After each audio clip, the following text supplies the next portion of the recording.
नमस्कार, मैं हूं नगमा। आपका स्वागत है सच की पड़ताल में। हर रोज शाम 8:30 बजे आप देखते हैं मेरे साथ ही खास कार्यक्रम, जिसके अंत में हम देखेंगे सच का मीटर, यानी आपकी राय में क्या सच है। हमने आपसे एक सवाल पूछा है आज यूट्यूब पे। प्रधानमंत्री नरेंद्र मोदी जिस वक्त लाल किले की प्राचीर से महिलाओं के प्रति मानसिकता में बदलाव की बात कर रहे थे, उसी वक्त गुजरात में उन 11 लोगों की जेल से रिहाई की तैयारी हो रही थी जो एक महिला के साथ गैंग रेप के दोषी हैं और 15 साल से जेल में बंद थे, जिन्हें उम्र कैद की सजा मिली थी पर वक्त के पहले रिहा कर दिए गए। इन लोगों को सीबीआई अदालत ने मार्च 2002 में दाहोद में 19 साल की गर्भवती बिल्किस बानो के गैंग रेप, उसकी 3 साल की बेटी सालेहा समेत परिवार के 7 लोगों की हत्या का दोषी पाया था और आजीवन कारावास की सजा सुनाई गई थी। इस केस की सुनवाई के दौरान बिल्किस ने एक एक दोषी की शिनाख्त की थी और उनके खिलाफ गवाही दी थी। इनमें से एक दोषी ने 15 साल की सजा पूरी होने के बाद विशेष माफी के लिए सुप्रीम कोर्ट में अपील की। सुप्रीम कोर्ट ने 13 मई 2022 को आदेश दिया कि पैनल गठित कर यह तय किया जाए कि उन्हें जल्द छोड़ा जा सकता है या नहीं। पैनल ने इन सभी को समय से पहले रिहा करने लायक माना, लेकिन बिल्किस बानो का पक्ष इस फैसले का विरोध कर रहा है। ये जो अभी हुआ है, जो रेमिशन मिल गया है, समय के पहले छोड़ा गया है, तो इसका क्या मतलब है, क्या मायने है इसके लिए, बिल्किस के लिए? बिल्किस के लिए क्या मायने, हम लोगों के लिए क्या मायने? लाइक जो सब जुड़े हुए हैं बिल्किस के संग, दे आर शॉक्ड। मेरे को बिल्किस के हस्बैंड ने फोन किया और उसका ये था कि ये हुआ क्या। कल तक हम में से किसी को नहीं पता था क्या हुआ है। तो हम लोगों ने सबने अब ढूंढना शुरू किया, कोर्ट ऑर्डर्स, अक्यूज के नाम निकाल के कि कहीं कोई आया है क्या। धीरे धीरे we are able to know कि सुप्रीम कोर्ट आए हैं, एक पिटीशन फाइल करी और सुप्रीम कोर्ट ने ऑर्डर पास किया है कि आप जाके कंसर्न अथॉरिटीज को अप्लाई करें और concern authorities must pass order in 2 months। उनकी एप्लीकेशन डिसाइड होनी चाहिए। केवल एक एक्यूज आया था यहाँ पर और उसके बाद कंसर्न अथॉरिटी ने एक्सट्रीम एंग्जाइटी में या जो भी है, उन्होंने 2 महीने के अंदर काम करना था, उन्होंने करा है क्योंकि कोर्ट के ऑर्डर थे और शायद सबने अप्लाई किया होगा सुप्रीम कोर्ट के ऑर्डर के बाद, तो उन सबको मिल गया है।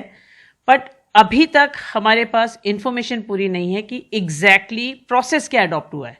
ठीक है, अब जो हो गया उसके बाद अब ऑप्शन क्या है? रेमिशन क्या कैंसिल होता है? क्या इसका पहले से प्रेसिडेंस है? कोई प्रेसिडेंस है, रेमिशन को आप चैलेंज कर सकते हैं। जैसे कि ये गवर्नमेंट ऑर्डर है, गवर्नमेंट अथॉरिटीज का ऑर्डर है। जेल अथॉरिटीज नॉर्मली अपना एक डिसीजन लेती हैं अपॉन कॉन्डक्ट। हमें ये नहीं पता what application they have filed, उनका ग्राउंड क्या है।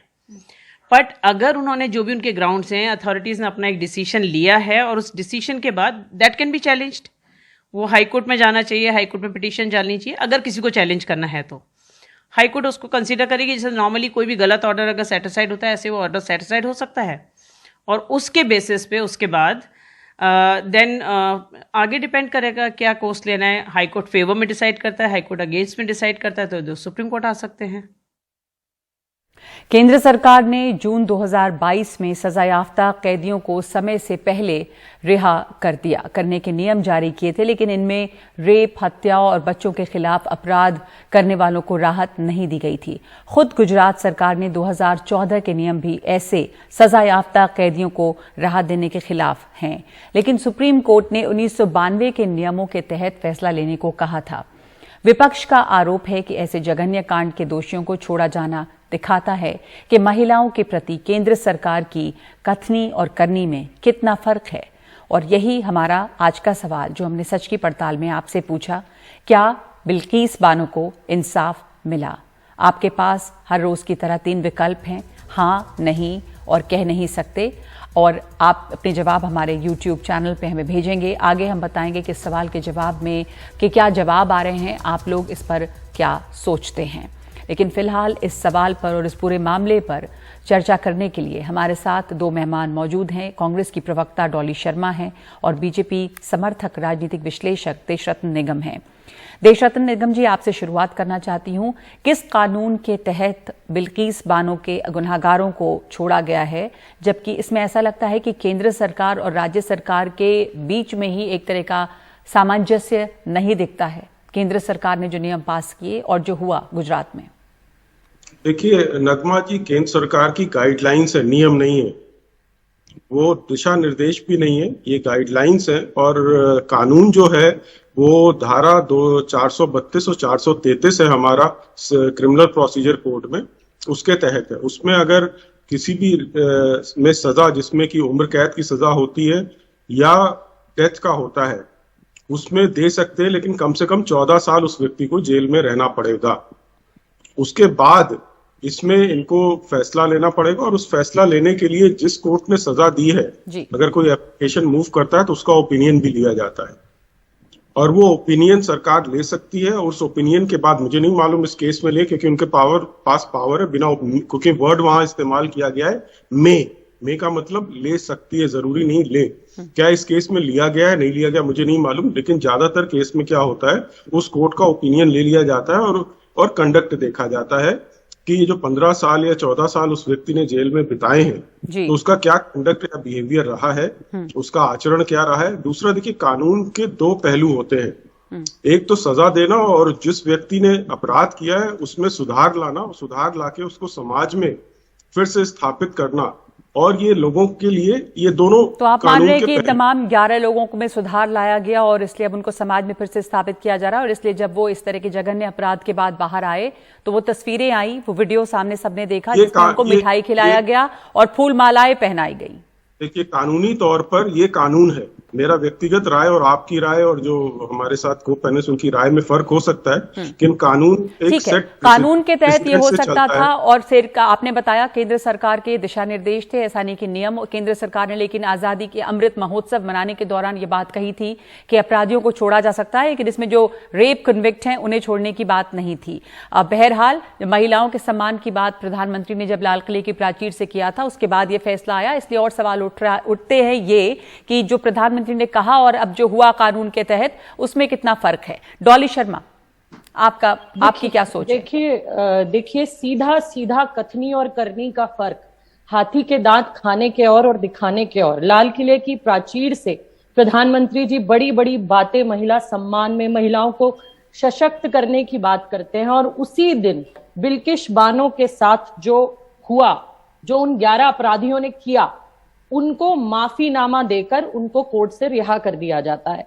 ये पैनल सुप्रीम कोर्ट ने गुजरात सरकार को बनाने को कहा और गुजरात सरकार ने उन्हें छोड़ दिया, जबकि खुद ये कहा गया कि जो रेप करने वाले लोग हैं या हत्या जिन्होंने की है, बिल्किश बानो के साथ हुआ क्या था? बिल्किश बानो के साथ गैंग रेप हुआ, उनकी मां के साथ हुआ, उनकी दोनों बहनों के साथ रेप किया गया, और 7 लोगों की उनके परिवार में, जिसमें उनकी एक 3 साल की बच्ची भी थी, जिसकी हत्या कर दी गई। उसके बाद ऐसे अपराधियों को खुला छोड़ देना या माफी देना, मैं तो समझती हूँ कानूनन, लेकिन जो बात बताया देशरत्न निगम ने कि आपकी सोच कुछ हो, लेकिन कानूनन उन्हें छोड़ा जा सकता है 15 साल की सजा काटने के बाद, अगर उनमें सुधार देखा जाता है।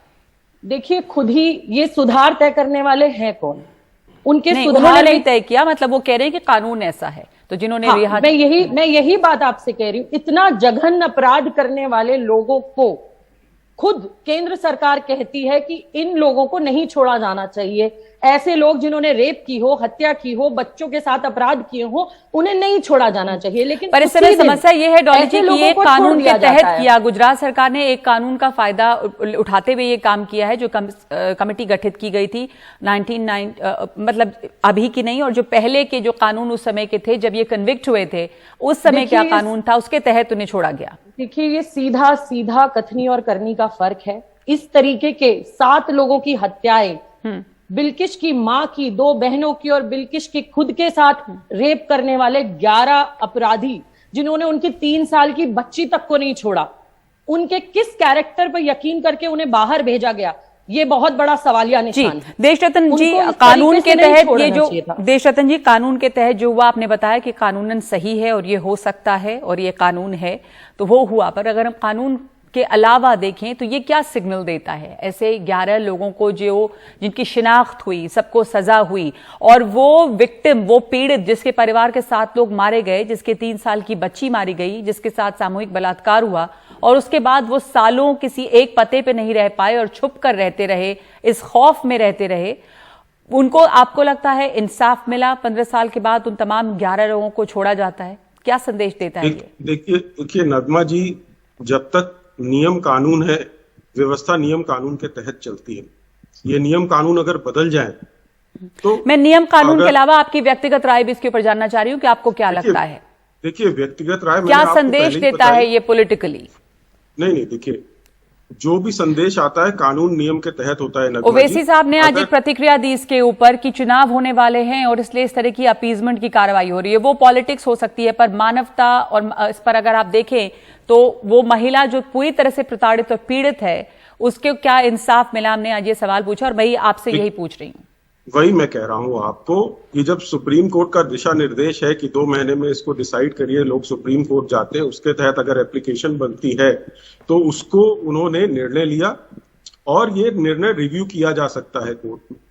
सुप्रीम कोर्ट ने बड़ा साफ बोला है कि हम उनका पावर नहीं ले सकते सरकार का, लेकिन उसको हम रिव्यू कर सकते हैं। और देखिए, राजनीति तो लोग करेंगे, लेकिन इसमें वही मैंने कहा, नियम कानून के मेरा व्यक्तिगत देखिए राय इससे अलग है। मैंने शुरुआत में ही बोला कि इस तरह के जघन्य अपराधों में नहीं छोड़ा जाना चाहिए, लेकिन अगर नियम कानून है, व्यवस्थाएं, नहीं तो अराजकता फैल जाएगी अगर नियम कानून के तहत काम नहीं होगा। अगर आप इससे नियम नहीं बनाएंगे तो जो अपनी मर्जी से बिना कारण बताए किसी को छोड़ देगा, किसी को बंद कर देगा। जी, तो एक व्यवस्था होती है हमारी। ठीक है, तो नियम कानून के तहत ये काम हुआ, ये व्यवस्था है, उसको मानना पड़ेगा। और अब उनके पास, बिल्कीस के पास जो है वो एक रास्ता है फिर से सुप्रीम कोर्ट में जाने का। तो डॉली जी, आपको लग रहा है कि ये अब मामला आगे सुप्रीम कोर्ट दोबारा जाएगा, बिल्कीस बानो दोबारा उसके खिलाफ भी अपील कर सकती हैं, बिल्कीस बानो को इंसाफ पूरा हो? नगमा जी, मुझे बिल्कुल लगता है कि मामला आगे जाना चाहिए, क्योंकि ये इंसानियत को शर्मसार करने वाला निर्णय है, जिसके अंदर छोटी बच्ची को मारा गया हो। सिर्फ बिल्किस बानो के साथ रेप नहीं हुआ, बिल्किस बानो की 2 महिला और 2 बहनें और मां के साथ भी बलात्कार हुआ। आप उसके बाद 7 लोगों की हत्या कर दी गई। ये नरसंहार, मैं तो कहूंगी कि ये नरसंहार हुआ। और इस तरीके की ये जो घटना हुई, इंसानियत को शर्मसार करने वाली, ऐसे 11 अपराधियों को बिल्कुल नहीं छोड़ना चाहिए और सुप्रीम कोर्ट में जाकर इनके खिलाफ वाकई में मामला दर्ज करना चाहिए कि ऐसे लोग बाहर ना आ सके, क्योंकि ऐसे लोग समाज के लिए खतरा है।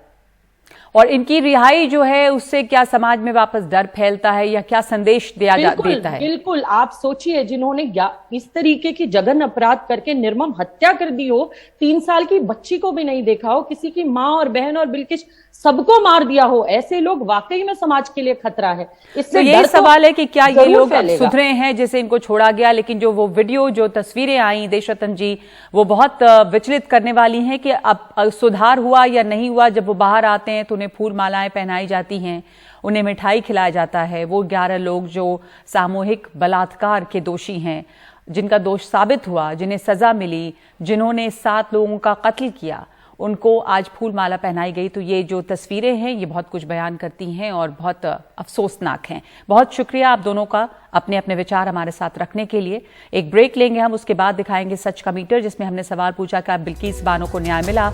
आपकी प्रतिक्रियाएं, आपके जवाब क्या हैं? इस ब्रेक के बाद।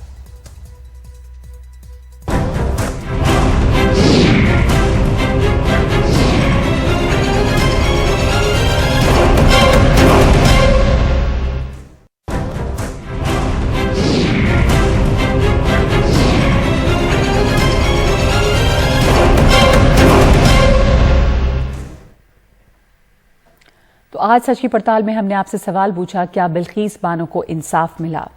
और इसके जवाब में हमारे पास 23,000 से ज़्यादा लोगों के जवाब आए हैं, जिनमें से 8% का जवाब है हाँ, यानी कि उनकी राय में बिल्कीस बानो को इंसाफ मिला। लेकिन लगभग 90% यानी कि 89% लोग ये मानते हैं कि इंसाफ नहीं मिला है और तकरीबन 3% लोगों की इस पे कोई राय नहीं है। तो ये सवाल बना हुआ है उनके जो गुनाहगार थे उनके छूटने से, उन 11 लोगों के, कि क्या बिल्कीस बानो का इंसाफ अधूरा रह गया या क्या इंसाफ मिला?